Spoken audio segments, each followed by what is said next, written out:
So the playing with Dionysius, that started this engagement with the characters and the this, let's call it originarian world from old Mediterranean rites and dancing and singing, and then you engaged in Agave, who is a character, a very important character in this play. A Maenad. Yeah. She's the head. She's the chief of the Bacchant. Yeah. She's the one who leads the sacrifice. And she's under the spell of Dionysus. So she's in a trance. A delirium, yes. Delirium. Yeah. And she sees a lion, and who's actually her son. Yeah. And she kills him. She tears him apart, and she takes his head and puts it on her thios. And she walks into Thebes with the head of her son on her pick.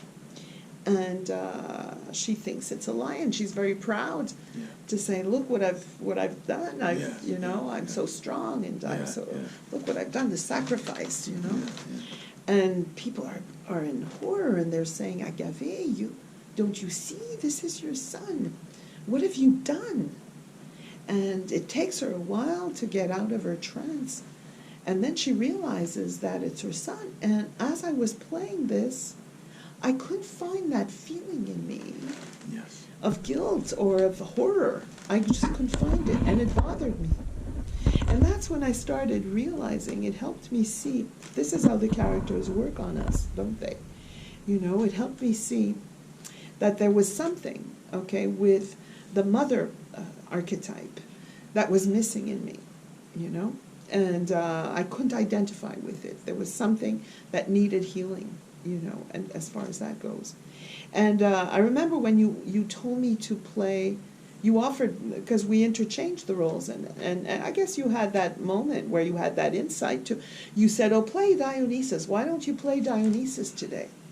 And I found myself playing Dionysus, and I was fine with the elves and the fairies. I felt like a kid, and I liked it, and it was fun. But as soon as I had to go to Thebes in the city, I was scared. I remember that. And I realized also that child in me has a hard time trusting. And what's this mother, that I'm not connecting to? And in my psyche, I knew there was something that needed to connect between my internalized mother and the internalized child. And that play helped me heal that. And I remember when you played Dionysus on the floor, and I had this impulse to care for you and to mother you. Yeah, And those were moments that help repair, that help repair. The image changes. Yes, we play it. Yeah. We play it, and all of a sudden you don't realize it. But I think that our feeling, our bodies, when they act something, it's like they live changes. it. It's like when you express, when you express and you play, you produce an image. You're creating a new memory for your a new body. memory, exactly. You're creating a new memory, and then it's healed. It's fixed. Your body has a new memory of something while it was carrying something that was screwed up. And that's the beauty of acting in this way.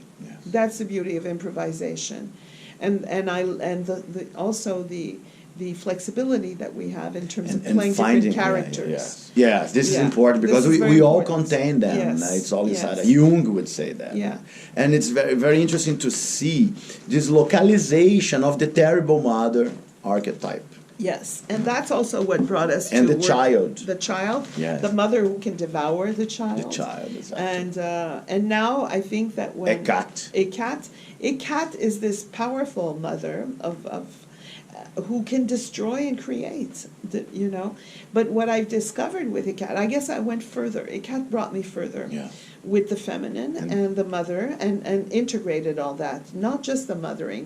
It's like I think I was stuck with stereotypes too. But what she taught me, a cat, was that when she destroys something, it's out of love for life that she needs to protect. The cycle, yes. Yeah, and that's something I experienced playing her. It surprised me. It happened. Because at first, I was playing the witch the way I've learned. scary and Yeah, ugly. the dark side, yeah. The dark side Yeah. of the witch, and it's fun. It's Yeah, it's cathartic good. to Yeah, play. yeah.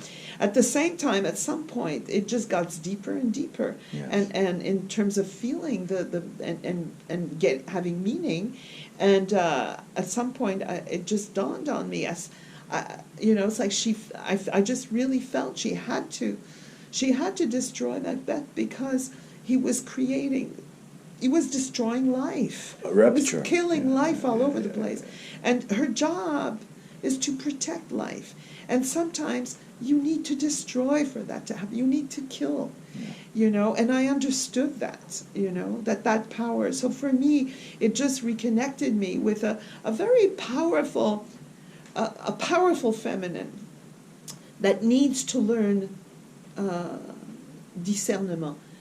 What's that in English? To discern. Discernment, yeah. She needs to be clear about what she's doing because of the power that she holds. Yes. And that impressed me. It got impressed me. It's a very important image now, which is to discover your own power. Yeah. Now, to be able to administrate your own power. Now. Yeah. And women have this power. Yeah. Now. Women have this power of nourishing and of killing, now, of giving the body and taking the body out. Yes. Now. It comes from the womb, and it returns to the womb. And that's when I saw that this whole masculine side that we've developed, can be at the service of the feminine in helping to discern. Okay, Yes. because that's a masculine thing to think, to know, to understand, to put things in their discriminate. place, to discriminate, to put Yeah. things in their place, Exactly. to set boundaries, Yes. and to understand. So for me, it's like this marriage of the masculine and the feminine that this play is allowing me to do, to experience. And it's incredible how Macbeth was useful and was instrumental in this, as if Shakespeare knew that, as if Shakespeare knew that a disbalanced masculine can only be restored through. He was very insightful, Shakespeare. Yeah, He was very, the poetry, his poetry goes far. Yes, it does. And then you started playing those witches, Yes. and I, as you were saying, this deep feminine power now with the music. Mingo, mingo, mingo, né? Mele, mele, mele. That at some point in our practice it became love. Yes. Né? To mingle is to love. Mele, eme, and this is the power of love, which is the feminine power. It is the feminine eros. The eros, the love principle, and that is a reintegration and a reencounter. It's a reconnection. With everybody, with the whole world and the culture that we are living in, and this reinforces the power of culture, the power of practice, the power of space and relationship, the power of ritual, isn't it?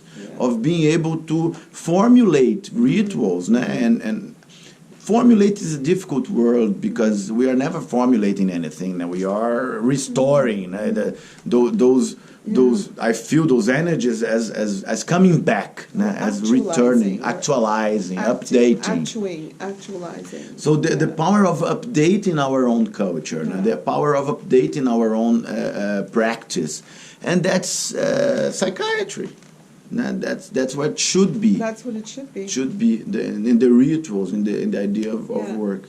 So I think we covered a good length of content, and I think we in the next interview we go deeper in this idea of the feminine and how that relates to your experience, to your life. How does that change you? Reactivating memories and reactivating stories that you had inside of you, but that you didn't even remember, and those images that return. So in the next talk, that's my research. That's your what I'm exactly, about. And that's helping me too. It's that's another level of that's the integration. Moment. This information is emerging now, so I think it's important for us to document. Okay. But I think that. Do you want to declare something or state something? No, thank you. I enjoyed this. Thank you. Thank you, Louise. Thank you, Louise Rosenberg.